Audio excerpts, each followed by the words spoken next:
Welcome to Q, the number one quarterback podcast hosted by me, Josh Coleman.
All right, you guys, welcome back to another episode of Q, episode 13. Today we got the special coaches edition, and I'm here with my personal quarterback coach, my personal trainer, mentor, Coach Sebastian, Salceda quarterback coach. How are you doing, Coach?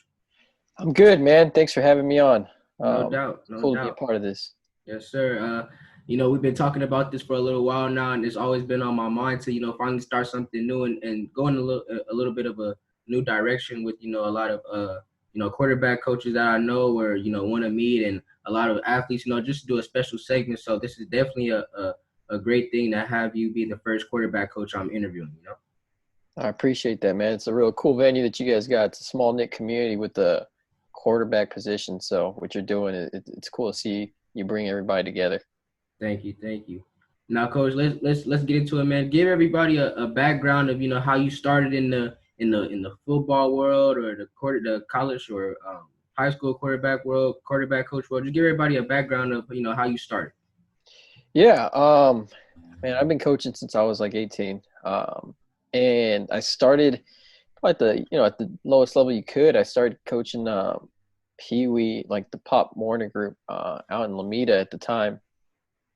And I did that just to kind of get my feet wet in the football. Just kind of I was always drawn to the sport and kind of wanted to get into coaching. So I got into that. And then a couple of years into doing that, I got connected with the old high school teacher of mine who actually was a really respected quarterback coach. I didn't know at the time, but he had coached for El Camino, wrote a lot of books. And when quarterback coaching was really kind of in the beginning stages before you got, before it became as popular as it now, he was kind of one of the pioneers, at least out in Southern California, named Coach Jenkins. And I visited him one day and asked him, like, hey, I'm interested in coaching. It wasn't even quarterbacks at the time. It was just coaching. How can I get into it? And he kind of mentored me and brought me along. And from there, he hooked me up with a friend of his who's a junior college coach. So I coached at LA Harbor for – I think 4 years at LA Harbor. And during that time, I worked with the quarterbacks towards the end of my career, but the first 2 years I was a running back coach, and then transitioned to quarterbacks there.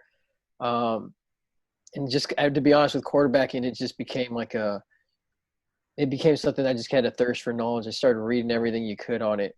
Any article, website, book you could find on coaching quarterbacks, I just kind of ate it all up and kept diving into it. And one day USC was having these they were called Nike coaches clinics, and every college in the country does these, and I went to one of them at the time, and I ended up connecting with a GA by the name of Coach Justin Mesa at the time, and he became my mentor. To be honest, I just kind of talked to him for a little bit, asked him how I can get involved in the program. And it wasn't even being involved in the program. He just said, why don't you come out on Saturday? They were doing spring ball at the time, and just come hang out. So I came and hung out with him, and he started getting my feet wet into USC football. And that was more learning just typing plays up. To be honest, it was just typing plays up.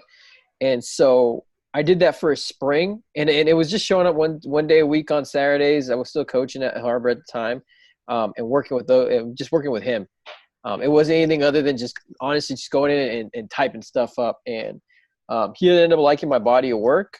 That was it. There was nothing after that. I hit him up in the summer, and he had asked me like, hey, if I was free and if I wanted to come during their spring, once their spring had ended and the coaches were out on recruiting, if I wanted to come in and work with them more. And so at that time, I got to really know some of the GAs who are now coaches there actually. And at the time, Coach Kiffin was a head coach, and he started to see me around. I never spoke to him, but I was just a face. And as spring ended, just worked hard, showed up every day, kind of got to know the guys. And that was it. And then I happened to be applying for school there just as a separate deal. I hit him up and said, hey, I'm happy to go to school here. If you ever need help, let me know. And he was like, yeah, I can use help every day. So I volunteered, and I volunteered for a year and didn't get paid, just kept showing up like it was an actual job. I was there in the morning to the afternoon, went for class, showed back up, and coaches just started to get to know me. Never really kind of said anything, was kind of quiet guy in the back, didn't want to do anything other than just show my work. And at that point, a job opened up a year later, and I got hired as what they call quality control. And the QCs kind of they do all the background work. And I was working with the quarterbacks then.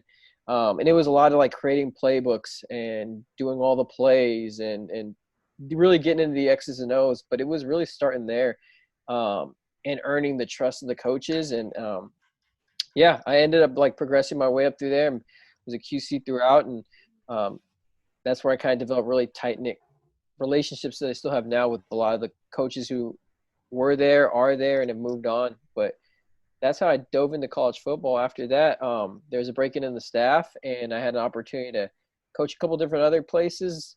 But at that time, I just got married, and we were having a baby on the way. So it became like, do I take this college football world, which was like 19 hours a day, and move my family out to, I think it was like Virginia or Alabama at the time, and try it all over again with, now I'm not a single guy. It's just me, not just me. It's a whole family. Or do I stop and try something different? And so at that time I had, we had a talk with my family, and we just decided that aspect of my life was that chapter was closed. So I had all this knowledge from USC and just other coaches, like, okay, what do I do with it? I've worked with quarterbacks my whole football career. So I decided to really start, my own training company, and that kind of blew up over time. I just kind of started sharing the knowledge with different people and through word of mouth and talking to people. It's kind of where I am today. Yeah. Wow. Now I feel like I know you even better, Coach, after knowing you for a few months. I feel like I got know you for years now with the story you just told me. That's a pretty dope story. I can definitely say, working with you for a couple of months and, being around you and some of the guys that you coach as well, it's been, I've learned a lot, not only as a quarterback, but, being a better leader, being a better person. And I've definitely learned a lot of, knowledge from what you've taken away at USC or what you learned in your past years before that. It's definitely helped me grow. And I'm sure it's definitely helped a lot of the quarterbacks that you train grow as well. So I do appreciate you for that. Yeah, man, it's fun. I think the quarterback coach relationship, that's got to be something special, right? I mean, it's just you and that guy a lot of times on the field, and it's I think you got to keep it fun. I think you got to keep it light sometimes, and have your moments of seriousness. And it's kind of cool seeing you develop, over these past couple of months. And like I tell you and all the other guys, it's not always about ball, man. It's about being good people. And at the end of the day, that's what you want to be. You got to be a good person first. Yeah, I definitely felt very comfortable after my first workout with you. I know that I started getting into a lot of the group sessions, and I definitely felt comfortable, meeting a lot of the guys. And, it didn't feel awkward at all. It's always high energy. We always get working, but it's always fun at the same time. Everyone's comfortable, roast each other. We get back to throwing a dime. It's something very special, being out there, on the weekends or on the weekdays, just bonding with everyone, Yeah, I think that's the cool part of, like, what I mean, we try and create it's that atmosphere of competition, right? Like you want to compete as hard as you can against the best you can. And so it kind of drives a lot of you guys have that intrinsic drive to like be better, right? And when you put other athletes, I wouldn't even say quarterbacks, just athletes in general against um, the same competition or better competition. Like, it kind of brings out the best in people at times. It can also work, against guys.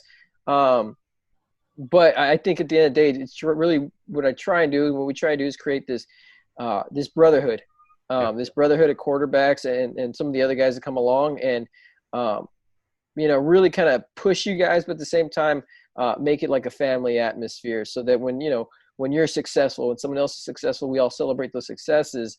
At the same time, still having that hunger and drive to I want to be better. Definitely.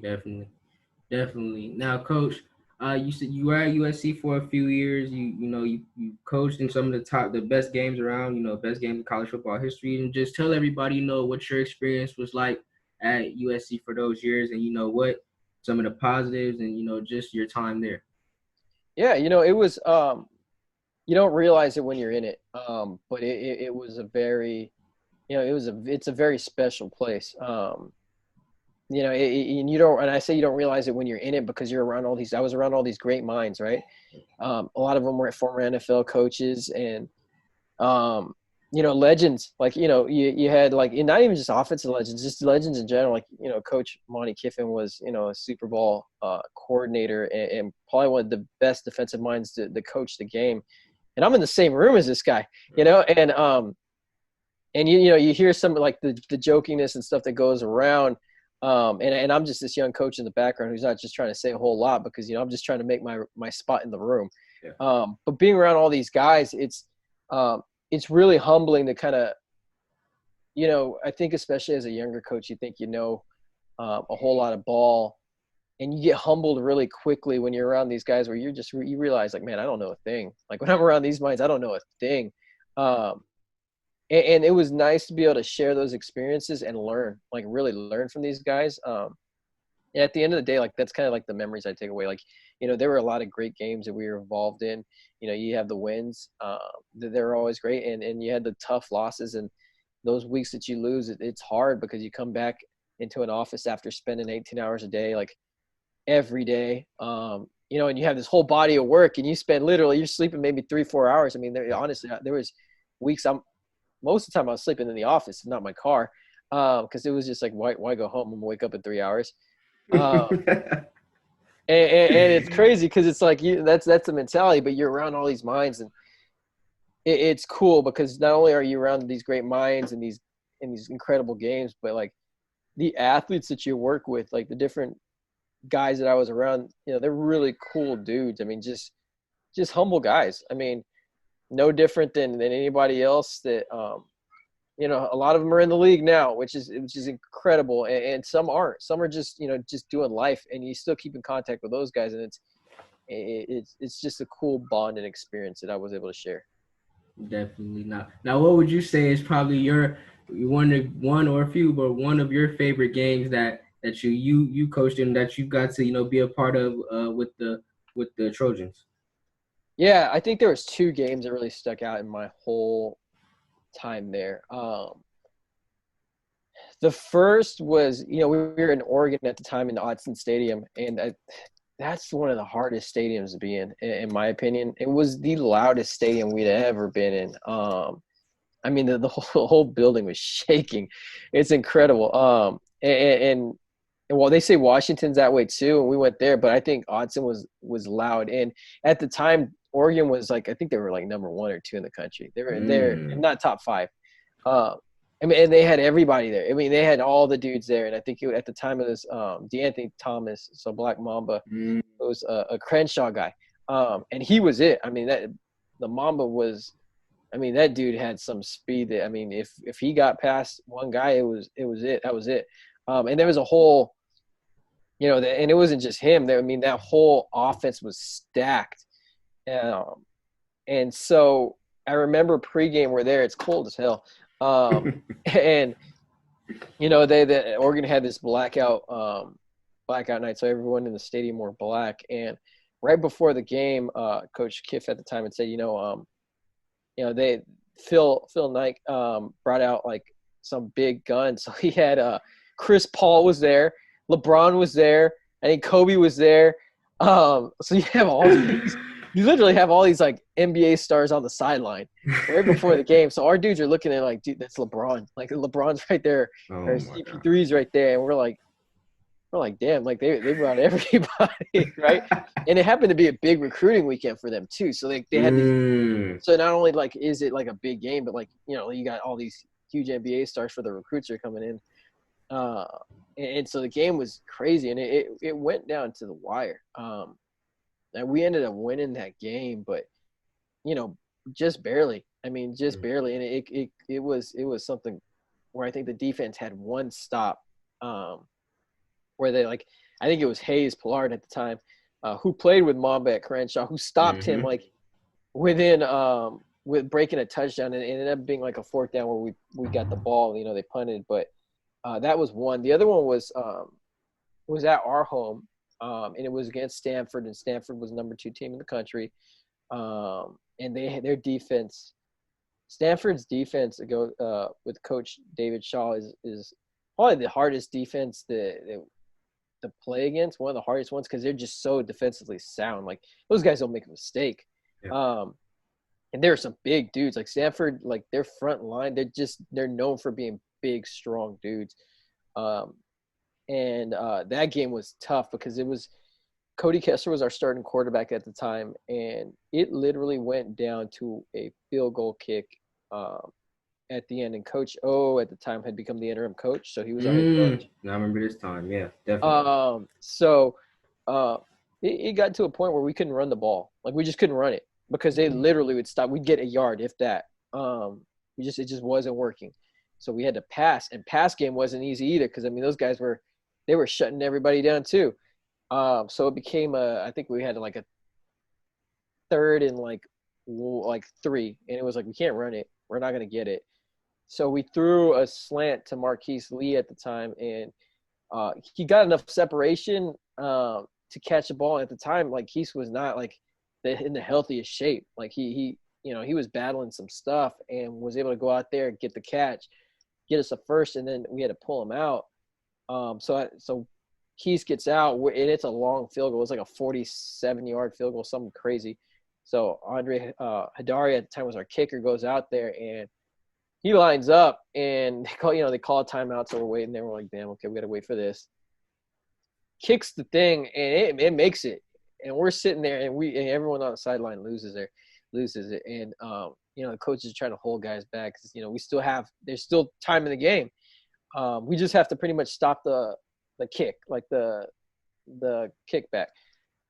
So we pull the guys aside. We stop that. We ended up stopping them, and the whole crowd rushes the field. I mean, the whole field, and I didn't realize how packed it was until we saw the aerial cams later. But the stadium ends up emptying out, and everybody's on the field. I actually remember that. That's the big one everybody talks about, Coach O. I Yeah, remember that. They always play that back. I remember that game now. Definitely. yeah, I that was remember a that. marquee victory for I think in his time there. Like that was the one where like that was maybe a turning point, they'd Turning say. point, yeah. Um, and yeah, everyone rushes the field. I remember looking around, and you're trying to look for players and trying to make it back to the locker room because they tell you, make it back to the locker room when that happens out of safety. And it took everybody like 20 minutes to get back because you're literally fighting a sea of people. But that's a game I'll never forget. That's one of the reasons why I really, I feel like everyone, wants to play college football for moments like that, or wants to be a part of the college football, experience for moments like that, big games, and then everybody rushes the field. And it just always seems like a great experience and something that you'll never forget. You create moments that last a long time, whether you're a coach, whether you're a player, whether you're a water boy, a team trainer, just stuff like that, moments like that you'll never forget. And I feel like that's just something special that I really want to be a part of, and a lot of us really want to be a part of. That's why we try to go the extra gear just to get there.